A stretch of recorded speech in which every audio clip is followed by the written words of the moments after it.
Nag-aagaw na rin ang liwanag at dilim ng marating namin ang tuga-tuga. Nagsisimula na rin mukuli ang mga kuligliga at ibong panggabi na tila musika sa aming pantinigan.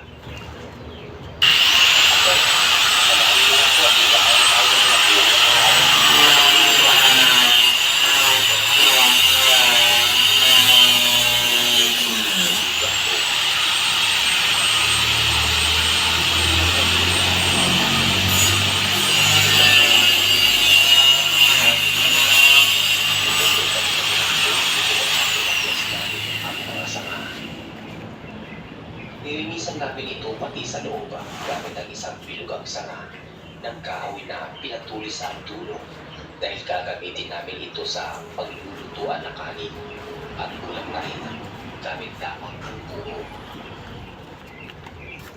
Lumilog na rin kami ng baso na gawa sa kumo.